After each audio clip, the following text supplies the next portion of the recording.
وەفا و سۆزێک بۆ پێشەواکەم.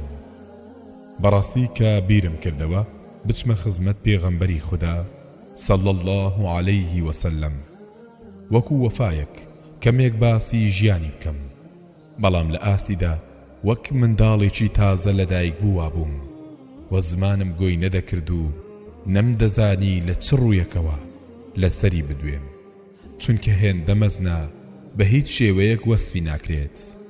لە مەردایەتی و جوامێری، لە خوداویستی و دنیانەویستی، لە بەخشین و دەستکراوەیی، لە خوداپەرستی و چاکەکاری، لە تەواضوعی و خاچی و خۆبەکەمگری، لە خوشوع و لە خواترسانی، لە نەرمونیانی و ئارامگری، لە سۆز و ڕەحم و میهرەبانی، لە جیهاد و تێکۆشانی، لە سەرکردایەتی و پێشەوایەتی. نەمزانی چۆن وەسف و سەنای ئەو سەرکردە و پێشەوا دلێرە بکەم. بەڕاستی عەقڵ و بیر و هۆشم منیان وەستاند لە بەرامبەر وەسف و پێهەڵدانی ئەو گەورە و پێشەوایە. ڕایان چڵەکاندم بەوەی کە هەرگیز قەڵەمی بەندێکی محتاجی خودای گەورە ناتوانێت بگاتە ئاستی وەسفکردنی ئەم پێشەوا مەزن و جوامێرە. دڵی شەکەت و ماندووی لە تاو ئازار و ناخۆشی ڕۆژگار بە فرمێسک و گریانەوە، بە هەناسەیەکی قوڵ و لە ناخێکی پڕ ئازارەوە هاتەوەرام و قبوڵی نەکرد بەوەی نەنووسم لەسەر ڕابەر و نووری چاومان. گوتی هەستە و قەڵەم بگرە دەست و دەست بگە بە نووسین و بنووسە لەسەر خەمخۆری ئومەتی ئیسلام، پێشەنگ و پێشەوای پێغەمبەران محەممەد المستەفا صلی الله عليه وسلم.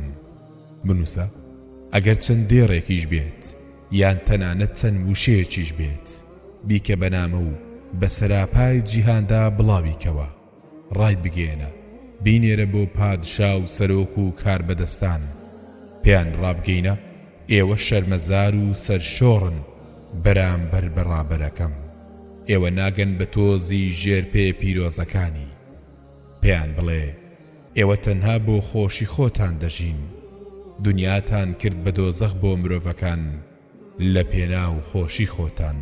بەڵام پێشەواکەم بۆ گشت ئومەت ژیە تاکو ڕزگاریان بکات لە شەوە زەنجی تاریکی و نەفامی، بۆ ڕووناچی ڕەحمەت و سۆز و میهرەبانی ئیسلام، لە ناخۆشی و نەهامەتی و برسێتی بۆ بەختەوەری و خۆشگوزەرانی و دادپەروەری. هەروەکو خودای پەروەردگار لە قورئانی پیرۆز دەربارەیدا دەفەرموێ وما أرسلناك إلا رحمة للعالمين. واتا أي محمد صلى الله عليه وسلم تۆمان تەنها بۆ ئەوە ناردووە کە ڕەحمەت بیت بۆ هەموو جیهانیان. بەڵێ ڕابەرەکەم لە ماوەی 23 ساڵی پێغەمبەرەتی تەواوی جیهانی گۆڕی لە نەهامەتی و ناخۆشی و یەکتر کوشتن و غەدر و زوڵم و سەم و خراپە بۆ خۆشی ژیان و هەستکردن بە مانای مرۆڤ بوون، لە بەنداتی کردن بۆ بەندە بۆ بەنداتی خودای گەورە.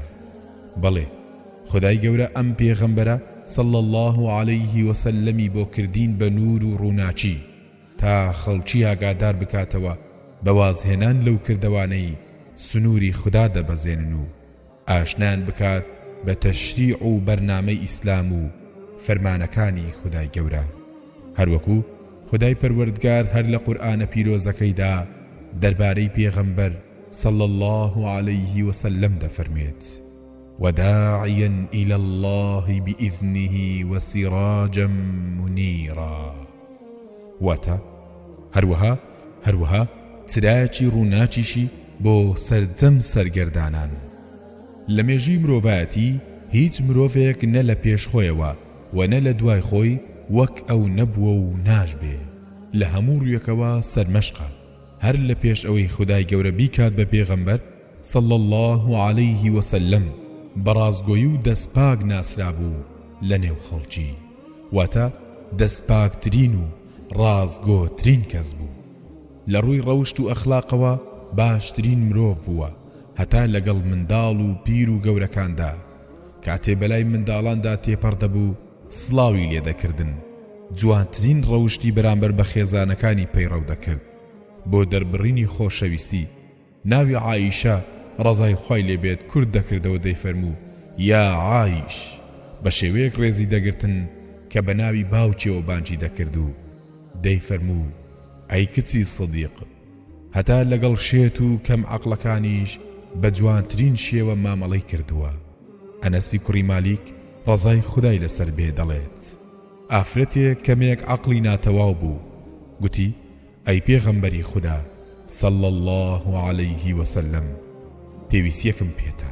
پێی فەرموو ئەی دایکی فڵانە کەس، بزانە بۆ کوێت دەوێت تا پێویستیەکەت بۆ جێبەجێ بکەم. ئەویش بەو ڕێگایانەدا بردی تا پێویستیەکەی تەواو کرد. بەڕاستی مرۆڤ ناتوانێت بە وتە باسی سیفەت و ئەخلاق بەرزی ئەم سەرکردەیە بکات. ئەم ئافرەتە عەقڵی تەواو نەبووە، ئاوا لە خزمەتی بووە، کارەکەی بۆ ڕاپەڕاندووە بەبێ هیچ کرێ و بەرژەوەندیەک. ئەم پەیامە کە ئیسلامە بۆ پێغەمبەر صلی الله عليه وسلم هاتووە، مایەی ڕەحمەت و بەختەوەریە بۆ گشت مرۆڤایەتی بەبێ جوداوازی عاقڵ و بێعەقڵ، ڕەش و سپی، عەرەب و عەجەم. گشت کەسێک دەبێ مافی خۆی پێ بدرێت لە هەر شوێن و جێگایەک بێت. بۆیە هەرچی باز بکەین لە ئاست ئەخلاق و گەورەی ئەم پێشەوایە هەر کەمە. ئەمەش شاهدی خودای گەورەیە بۆی، هەروە خۆی لە قورئانە پیرۆزەکەیدا جوانترین وەسفی دەکات کە دەفەرموێت وَإِنَّكَ لَعَلَى خُلُقٍ عَظِيمٍ. واتە بەڕاستی تۆ لەسەر ڕەوشت و ئەخلاقێکی یەجگار بەرز و گەورەیت. بەڵێ ئەم ڕابەرە لە پێهەڵدانی کۆتایی نایەت. مرۆڤێکە لە وەسف و سەنا و گەورەیدا کامیابێکی سازگارە و هەڵدەقوڵێ لەبەری دەڕوات هەتا دنیا ماوە کۆتایی پێنایە. بەڵێ بەڵام بەداخەوە زۆرینەی خەڵکی لەم سەردەمەدا بێوەفان بەرامبەر پێغەمبەری خوددا صلی الله عليه وسلم کە سەرتاپای تەمەنی بۆ خزمەتی دینی خوددا، پاشان بۆ ڕزگارکردنی مرۆڤایەتی لە نەهامەتی بۆ خۆشی و کامەرانی کردە قوربانی، تاکو بە تاک و تەنها خودای گەورە بپەرسترێ لەسەر زەوی، تاکو تەشریع و دەستوری خوددا حاکم بێت لەسەر زەوی، خۆشیەکانی ژیانی خۆی کردە فیدای مرۆڤەکان، میحنەت و تاڵی زۆری چێشت بۆ هێنانەدی ڕووناچی بەرنامەی ئیسلام. دنیا نەویستانە ژیا بۆ خودای گەورە، قیامەت و بەهەشتی هەڵبژات بەسەر خۆشی کەمی دنیای کاتی. ئەوێ سەرکردە، ئەوها ژیاوە هەتا لە دنیا بوو لەسەر دۆشەک و مافورێکی نەرم نەخەوت.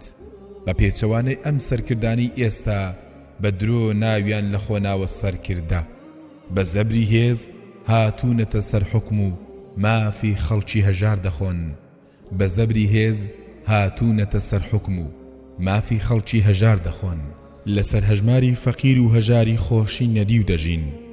دنیایان داگیر کردووە بەرزترین خان و کۆشتیان هەیە، خۆشترین خواردن دەخۆن، بەرزترین مۆدێلی سیارەیان هەیە. وا دەزانن دنیا بەسی ئەوانە، هەروە بۆ ڕابواردن دروستکراون. اینجا با بچینە خزمەت پێغەمبەری خۆشەویست صلی الله عليه وسلم، بزانین حاڵی ئەو سەرکردە چۆن بووە لە کاتێکدا ئەویش دەیتوانی باشتر لەمانە بژیت. با بێکەوە سەیرێکی ماڵی ئەم پێغەمبەرە ئازیزە بکەین صلی الله عليه وسلم، بزانین لەسەر چی نووسووە. دخل على رسول الله صلى الله عليه وسلم عمر بن الخطاب ذات يوم فوجده قد نام. دخل على رسول الله صلى الله عليه وسلم عمر بن الخطاب ذات يوم فوجده قد نام على حصير وأثر الحصير في جسده، فبكى عمر فقال له محمد صلى الله عليه وسلم ما يبكي؟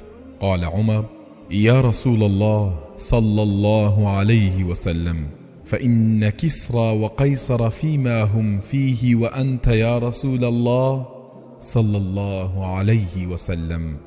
فقال أما ترضى أن تكون لهم الدنيا ولنا الآخرة؟ واتا جارێک عومەری کوڕی خەتاب ڕزا و ڕەحمەتی خودای لەسەر بێت ڕۆژ بۆ لای پێغەمبەری خوددا صلى الله عليه وسلم دیتی لەسەر حەسیرێک پاڵی داوەتەوە شوێنەواری حەسیرەکە لەسەر لاشەی پێغەمبەر صلى الله عليه وسلم دەرکەوتووە. عومەر ڕزای خودای لێبێت گریا.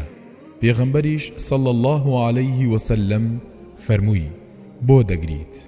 وتی ئەی پێغەمبەری ئازیز صلى الله عليه وسلم کیسرا و قەیسەر لەسەر چی دان و تۆش لەسەر چی دایت؟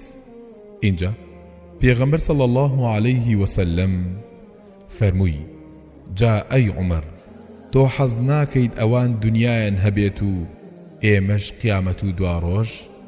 بەڵێ ئەم ڕابەرە دوا ڕۆژی هەڵبژارد ئازار و ناخۆشی دنیای خستە کۆڵ و بەنەبوونی ژیا ڕۆژێک ژەمە خواردنی خۆشی نەخوارد.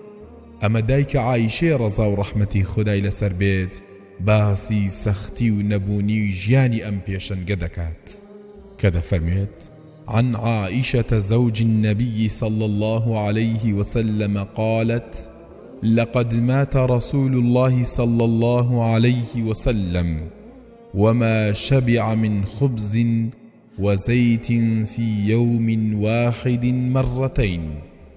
واتا عائشەی خێزانی پێغەمبەر صلى الله عليه وسلم دەڵێت پێغەمبەری خوددا صلى الله عليه وسلم تا وەفاتی کرد لە ڕۆژێکدا دوو جار تێرنان و ڕۆنی نەخواردووە. بەڵێ ئەو سەرکردە بوو ئەیتوانی خۆشترین ژیان بەڕێ بکات بەڵام داوا لە خودای گەورە دەکات ڕزق و ڕۆزی خاو و خێزانی هەر ئەوەندە بێت پێی بژین. عن أبي هريرة رضي الله عنه قال قال رسول الله صلى الله عليه وسلم اللهم اجعل رزق آل محمد قوتا. واتا أبو هريرة خدا لي رازي بيت دلي بيغمبري خدا صلى الله عليه وسلم فرمويتي خدايا رزق روزي بن مالونوي محمد صلى الله عليه وسلم هر أمن دبيت بيبجين قرباني بيغمبركم بم بزانا أي براو خوشي من رحمتي خواد لبيت چۆن داوا لە خودای گەورە دەکات تەنها ئەوەندە ڕزق و ڕۆزیان پێبدات کە تەنها بژین نەک داوای هەموو دنیا بکات بۆ خۆی و کەس و کاری چونکە دەیزانی کاری ئەو تەنها خۆشی و ڕابواردن و پاڵدانەوە نییە بەڵکو بۆ ماوەیەکی کاتی لە دنیا دەمێنێتەوە تاکو پەیامی خوددا بەسەر زەوی بڵاو دەکاتەوە ئەرچی خۆی کە بانگەوازی تەوحید و یەک خوددا پەرستیە دواتر دەبێ بمرێت و بگەڕێتەوە بۆ لای خوددا هەروەک خودای پەروەردگار لە قورئانی پیرۆزدا دەفەرمێت إنك ميت وإنهم ميتون. واتا أي محمد صلى الله عليه وسلم براستي تو دمريو أوانيش دمرن بەڵێ بۆی دڵی بە دنیا و خۆشیەکانی نەدا گەر ناویست بای داوای لە خودای گەورە دەکرد شاخ و چیاکانی بۆ دەکرد بە زێڕ و گەوهەر بەڵام نەیویست بۆیە دەفەرمێت گەر بە قەدچێوی ئوحود زێڕم هەبوایە ئاسوودە نەئەبووم کە سێ شەو بەسەرمدا ئاوا بێت کە هیچ شتێکم لەو زێڕە لاما بێت تەنها ئەوەندە نەبێت کە بۆ قەرز بیهێڵمەوە. سبحان الله لە گەورەی ئەو پێشەوایە بەڕاستی شەرمە بۆ مسلمانان ڕێگە و ڕێبازی ئەو ئازیزەی کردوتە قوربانی خولیا و ویست و ئارەزوەکانی بە دوای ڕێچکەی گومڕایی و داوی شەیطان کەوتووە. ئەوجا ئەو ڕابەر و پێشەوایە لە دوای وەفاتی کۆچی بە ئازاری هیچ میرات و شتێکی وا لە دوای خۆی بەجێ نەهێشت کە شایەنی باسکردن بێت وەک سەرکردە دنیا پەرستەکانی ئەم سەردەمە کە پارە و موڵکیان لە بانکی وڵاتان هەڵەگرن شوقە و مۆڵ و کۆمپانیا لە وڵاتان بکڕن نازانن چی لەو پارە و سەروەت و سامانیان بکەن منداڵەکانیان هەر ڕۆژە و مۆدێلی سیارە و جلوبەرگ و پێڵاویان دەگۆڕن گەرما و سەرمای هاوین و زستانیان لە وڵاتێک بەسەرەبەن بۆ خۆشی ڕابواردنی خۆیان. ئەمەش میراتی گەورەی مرۆڤایەتیە، بزانن چی لە پاش بەجێماوە. لە عەمڕووی کوڕی حارث خدا لێ ڕازی بێت دەجێڕنەوە و دەفەرموێ کاتێک کە پێغەمبەر صلی الله علیه وسلم وفاتی کرد، تەنها درهەمێ یا دینارێ یان بەندەیەک یا کۆیلەیەک یا هیچ شتێکی لە پاشە خۆی بەجێ نەهێشت. تەنها هێسترە سپیەکەی و شمشێرەکەی و زەویەک نەبێت کە بۆ خێر هەڵی گرتبوو. ئازار و ناخۆشی و میحنەتی ئەم پێشەوایە بە نووسینێکی کورد تەواو نابێ، چونکە بەڕاستی ئەو لە ژیانی دنیا تێگەیشت بوو کە ماوەیەکی زۆر کەمە، بۆیە بەرگەی گشت ئازار و ناخۆشیەکانی دەگرت. لە عەبدوڵای کوڕی مەسعود ڕەزای خوای لێبێت دەجێڕنەوە و دەفەرموێ پێغەمبەر صلی الله علیه وسلم لەسەر حەسیرێک پاڵکەوت بوو. ئاسەواری حەسیرەکە لەسەر پێستی دیار بوو. دەڵێ منیش سووم ئاسەوارەکەم لەسەر پێستی پێغەمبەر صلی الله علیه وسلم سڕیەوە و گوتم دایک و باوکم بە قوربانت بێت ئەی پێغەمبەری خوددا صلی الله علیه وسلم، ڕێگەمان پێنادەیت کە شتێکی ترت بۆ ڕابخەین تا لەسەری بخەویت؟ پێغەمبەریش صلی الله علیه وسلم فەرمووی من چیم داوە لە دنیا؟ من لەگەڵ دنیا تەنها وەک ئەو سوارەوەم کە ماندوو دەبێ و پاشان لە ژێر سێبەری دارێک دانیشێ و پاشان دەڕوا و جێی دەهێڵێت. بۆیە تەنها بۆ ئەوە ژیا تاک و بە تەشریع و دەستوری خوددا سەر زەوی ڕووناک بکاتەوە تاکە بەرنامە و یاسا تەنها قورئان بێت کە باشترین یاسا و پرۆگرامە بۆ خۆشگوزەرانی تەواوی مرۆڤایەتی. هەروەک پەروەردگار لە قورئانە پیرۆزەکەیدا دەفەرمێت ومن أحسن من الله حكما لقوم يوقنون. واتە آخر بۆ بیر ناکەنەوە چێ هەیە بەقەدەر خوددا حکمی جوان و دادپەروەر و چاک و بەجێ بێت، بەتایبەت لای ئەو کەسانەی کە بە وردی سەرنج دەدەن و ویژدان و هەستی زیندیان هەیە. بەڵێ ئەم پێشەنگ و سەرمەشقی مرۆڤایەتیە تەنها بۆ ئەوە ژیا تاوەکو گشت یاسا و دین و بەرنامە و بڕیارێک تەنها بۆ خودای ئەرز و ئاسمان بێت. پەروەردگاری پیرۆز لە قورئانە پیرۆزەکەیدا دەفەرمێ ويكون الدين كله لله. واتە دین و بەرنامە و بڕیار هەر هەمووی بۆ خوایە. بەڵام زۆر بەداخەوە بۆ مسلمانان کە هیچ گرنگی بەو پێشەوایە نادەن و ڕێگا و سنەت و ئاکاری ئەویان پشتگوێ خستووە، تەنها ئامانجیان خۆشی و لەذەتی کەمی دنیایە. بۆیە حاڵی مسلمان و تەواوی ئومەتی ئیسلام پەشێوە و دووبەرەچی کەوتۆتە نێوانیان لەبەر تەماحی ماڵی دنیا پشتیان لە ڕێگاکەی کردووە. ئەگەر سەیری هاوڵانی بکەین بەڕاستی هەمیان سەروەت و سامان و ماڵیان تەنانەت گیان و ڕۆحیان خست بووە ناو لەپی دەستیان و پێشکەش بە پێشەواکەیان کردبوو. کاتێک عەلی کوڕی ئەبوو تاڵیب فاتیمەی کچی پێغەمبەری خوددا صلی الله علیه وسلمی بە هاوسەرگرت، خدای گەورە لە هەردووکیان ڕازی بێت بۆ ماڵێک دەگەڕا تا تیایدا نیشتەجێ بێت. بەڵام خانوویەکی دوور لە ماڵی پێغەمبەری خودای صلی الله علیه وسلم دەستکەوت و لەوێ گواستیەوە. پێغەمبەر صلی الله علیه وسلم هات بۆ ماڵیان و پێی فەرموون دەیەوێت نزیکیان بکاتەوە لە ماڵی خۆی. فاتیمەش گوتی داوا لە حاریثە بکە تا شوێنەکەی بگۆڕێتەوە و لەگەڵمان تا نزیک بینەوە. پێغەمبەریش صلی الله علیه وسلم فەرمووی حاریثە هێندە شوێنی خۆی بۆ چۆڵ کردوین ئیتر ڕووم نایەت پێی بڵێم. حاریثەوەی بیستەوە و هات بۆ لای پێغەمبەری خوددا صلی الله علیه وسلم و گوتی ئەی پێغەمبەری خوا صلی الله علیه وسلم، بیستومە دەتەوێت فاتیمە لێتۆ نزیک بێت و ئەوەش خانوەکانی منن، من خۆم و ئەوەشی هەمە بۆ خوددا و پاشان پێغەمبەری خوددایە صلی الله علیه وسلم. سوێن بەخوا ئەی پێغەمبەری خوددا صلی الله علیه وسلم، ئەوەی تۆ لێم وەردەگریت لام زۆر خۆشتر لەوەی وازی لێدێنیت بۆم. پێغەمبەریش صلی الله علیه وسلم فەرمووی ڕاز دەکەیت خدا بەرەکەت بڕژێنێت بەسەرتدا.